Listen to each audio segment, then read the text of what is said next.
আসসালামু আলাইকুম। লার্নফ্লুয়েন্সি চ্যানেলের পক্ষ থেকে অষ্টম শ্রেণীর শিক্ষার্থীদেরকে স্বাগতম জানাচ্ছি আজকের এই টিউটোরিয়ালে।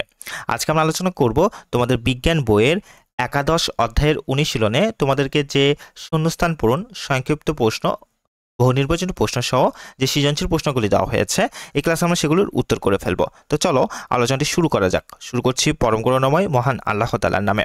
তো দেখো, অনুশীলনের শুরুতেই তোমাদেরকে কিন্তু এখান থেকে কিছু শূন্যস্থান পূরণ এবং সংক্ষিপ্ত প্রশ্নের উত্তর করতে হবে। তো চলো আমরা পর্যায়ক্রমে উত্তরগুলো একটু দেখে ফেলি, এরপর আমরা বহু নির্বাচনী প্রশ্ন সহ সৃজনশীল প্রশ্নের উত্তরগুলো দেখে নেব। তো এই অধ্যায়ের অনুশীলনে শূন্যস্থান পূরণের উত্তরগুলো একটু দেখো। 1 নম্বরে বলা হচ্ছে, ভিন্ন মাধ্যমে আলোক রশ্মির গতিপথের দিক নির্ভর করে মাধ্যমের ঘনত্বের উপর। শূন্যস্থানে বসবে ঘনত্বের। 2, অভিলম্ব বরাবর আপাতিত আলোক রশ্মি অভিলম্ব হয়ে নির্গত হয়, তার মানে শূন্যস্থানে বসবে অভিলম্ব।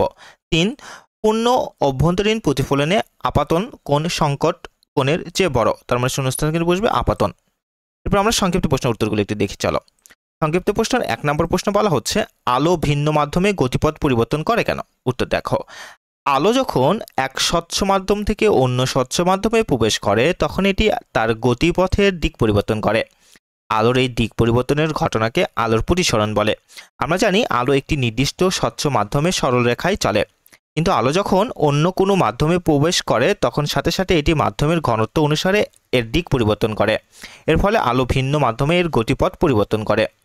2 নম্বরে বলা হচ্ছে, সংকট কোণ কি, এটি কখন সৃষ্টি হয়? উত্তর দেখো। আলোক রশ্মি ঘন স্বচ্ছ মাধ্যম হতে হালকা স্বচ্ছ মাধ্যমে প্রতিসারিত হওয়ার সময় প্রতিসরণ কোণ আপাতন কোণের চেয়ে বড় হয়। এভাবে আপাতন কোণ বাড়তে থাকলে প্রতিসরণ কোণের মানও বাড়তে থাকে। আপাতন কোণের একটি নির্দিষ্ট মানের জন্য প্রতিসারিত রশ্মি এখান থেকে এখান থেকে প্রতিসারিতর পর কিন্তু নিচের লাইনটুকু হবে। হ্যাঁ, এটা একসাথে লিখো তোমরা। তো প্রতিসারিত রশ্মি বিভেদ তল বরাবর ঘেঁষে যায়। ঘন মাধ্যমের ওই আপাতন কোণকে সংকট কোণ বলে। আলোক রশ্মির ঘন মাধ্যম হতে হালকা মাধ্যমে প্রবেশের সময় আপাতন কোণের কোনো নির্দিষ্ট মানের জন্য প্রতিসরণ কোণ 90 ডিগ্রি হলে সংকট কোণের সৃষ্টি হয়।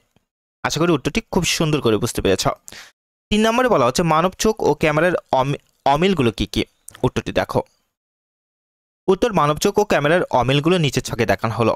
এই যে এখানে আমরা মানব চোখ আর কি, আর এখানে ক্যামেরা। তো অমিলগুলো দেখো, মানব চোখের লেন্সের ফোকাস দূরত্ব এর সাথে যুক্ত পেশি বন্ধনীর সাহায্যে পরিবর্তন করা যায়। আর ক্যামেরার লেন্সের একটি নির্দিষ্ট ফোকাস দূরত্বে থাকে। 2, প্রতিটি চোখে কর্নিয়া, অ্যাকুয়াস হিউমার, চক্ষু লেন্স ও ভিটিয়াস হিউমার মিলে একটি উত্তাল লেন্সের মতো কাজ করে। আর এখানে ক্যামেরায় এক বা একাধিক উত্তাল লেন্স থাকে। 3, মানব চোখের লেন্স এবং কর্নিয়ার মধ্যবর্তী স্থান এক প্রকার স্বচ্ছ জলীয় পদার্থ দ্বারা পূর্ণ থাকে। 3, ক্যামেরায় কোনো প্রকার স্বচ্ছ জলীয় পদার্থ থাকে না।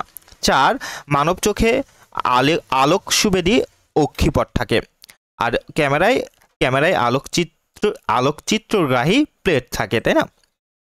এরপর আমরা তোমাদের এখান থেকে যে বহু নির্বাচনী প্রশ্নগুলো রয়েছে দেখো, সেগুলোর উত্তর একটু দেখে ফেলি।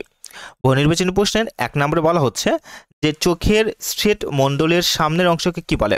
উত্তরটা হবে গ নাম্বার কর্নিয়া। 2, অপটিক্যাল ফাইবার ব্যবহৃত হয় নিচের কোনটিতে? উত্তরটা হবে গ নাম্বার 2 ও 3, অর্থাৎ পাকস্থলী পর্যবেক্ষণে এবং টেলিযোগাযোগের ক্ষেত্রে। আচ্ছা, এরপর 3 নম্বরে বলা হচ্ছে দেখো যে নিচের চিত্র থেকে 3 ও 4 নম্বর প্রশ্নের উত্তর করো, তাই না? তো 3 নম্বর প্রশ্ন তোমাদেরকে বলা হচ্ছে যে কোন চিত্রে আলোক রশ্মি ঘন মাধ্যম হতে হালকা মাধ্যমে প্রবেশ করেছে? উত্তরটা হবে কিন্তু গ নাম্বার আর, এই যে এটি, তাই না? আচ্ছা, এরপর 4 নম্বরে বলা হচ্ছে কোন চিত্রে আপাতন কোণ ও প্রতিসরণ কোণের মান সমান? উত্তরটা হবে গ নাম্বার কিউ এবং এস। আচ্ছা, এরপর আমরা সৃজনশীল প্রশ্নের উত্তরগুলি একটু পর্যায়ক্রমে দেখে ফেলি চলো। সৃজনশীল প্রশ্নের 1 নম্বর সৃজনশীল প্রশ্নের ক নম্বরে তোমাদেরকে কি বলা হচ্ছে দেখো। ক নম্বরে বলা হচ্ছে যে আলোর প্রতিসরণ কাকে বলে? উত্তর দেখো। আলোক রশ্মি এক স্বচ্ছ মাধ্যম হতে অন্য স্বচ্ছ মাধ্যমে প্রবেশ করলে এটি তার গতিপথের দিক পরিবর্তন করে। আলোক রশ্মির এই দিক পরিবর্তনকে আলোর প্রতিসরণ বলা হয়। খ, আলোক রশ্মির দিক পরিবর্তনের কারণ কি? উত্তর, মাধ্যমের আলোকীয় ঘনত্বের ভিন্নতার কারণে আলোক রশ্মি ভিন্ন মাধ্যমে এর গতিপথের দিক পরিবর্তন করে। স্বচ্ছ সমসত্ব মাধ্যমে আলোক রশ্মি সরল পথে চলে। ভিন্ন ভিন্ন মাধ্যমে আলোর বেগ বিভিন্ন। যে মাধ্যমে যত বেশি ঘন সে মাধ্যমে আলোর বেগ তত কম। মাধ্যমের এই ভিন্নতার কারণেই আলোক রশ্মি এক মাধ্যম হতে অন্য মাধ্যমে প্রবেশের সময় দিক পরিবর্তন করে। 3 বলা হচ্ছে পুকুরে আনিসের পড়ে যাওয়ার কারণ ব্যাখ্যা করো। আচ্ছা, তো গ নম্বর প্রশ্নের উত্তরটি বোঝার আগে আমরা একটু উদ্দীপকটি পড়ি, তাহলে খুব সহজে আমরা উত্তরটি বুঝতে পারবো। বলা হচ্ছে যে উদ্দীপকে যে আনিস একদিন গোসল করতে পুকুর ঘাটে গেল।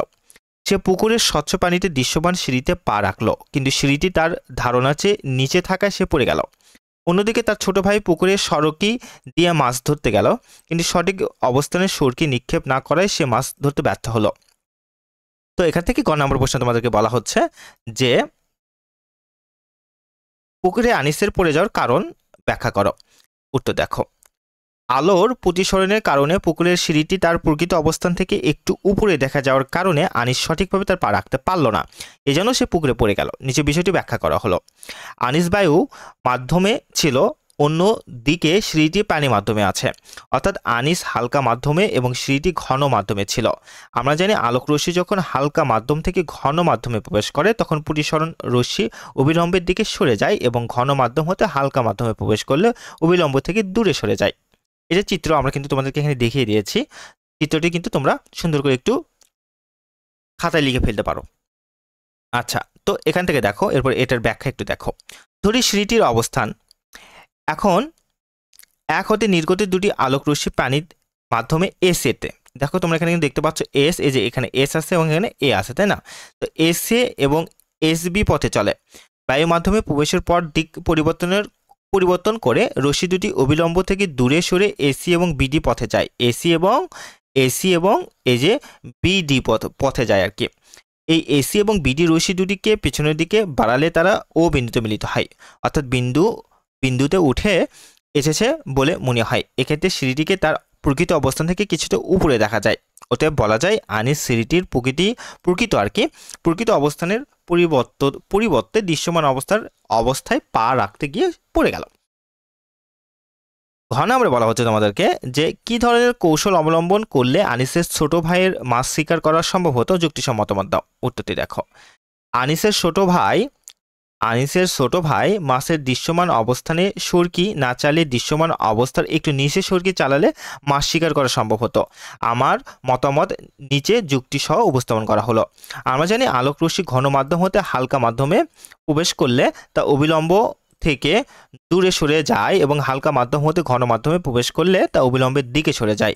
নিচের চিত্রের মাধ্যমে মাছের প্রকৃত এবং দৃশ্যমান অবস্থা দেখানো হলো। এই যে চিত্রটি তোমরা একটু দেখে ফেলো। হ্যাঁ, আচ্ছা, তো দেখো মাছের প্রকৃত অবস্থান এতে, তা মাছ কিন্তু প্রকৃতভাবে আছে এখানে এ বিন্দুতে, তাই না? এই যে এ বিন্দুতে, এবং চোখের অবস্থান ইতে, এবং চোখের অবস্থান কিন্তু ই বিন্দুতে।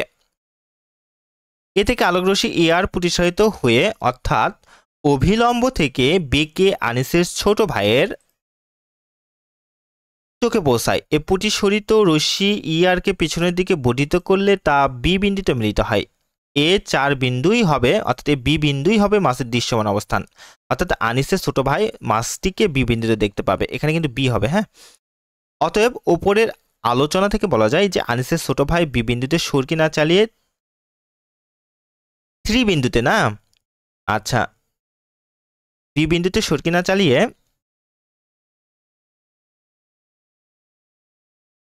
দেখো এখানে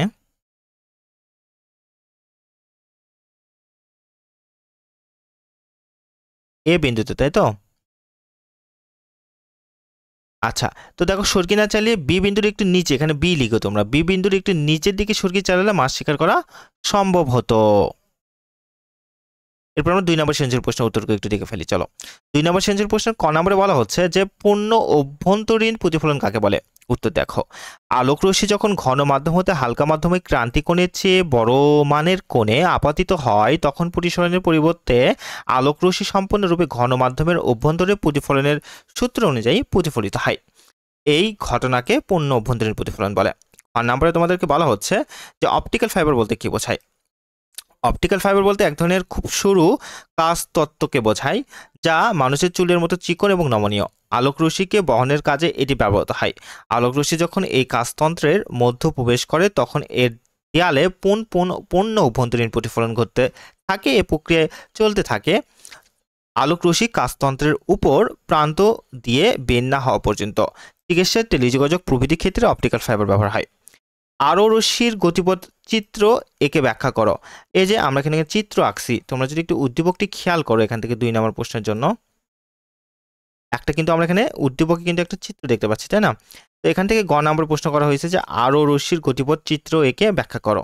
কিন্তু আমরা এখানে কিন্তু চিত্র এঁকে তোমাদেরকে ব্যাখ্যা করে দিয়েছি। দেখো এই যে চিত্রটি আঁকা হয়েছে এবং ব্যাখ্যাটা দেখো, ব্যাখ্যাটা কিন্তু আমরা সুন্দর করে তোমাদেরকে এখানে করে দিয়েছি। তোমরা একটু সুন্দর করে ভিডিওটা পজ করে তুলে ফেলো, হ্যাঁ?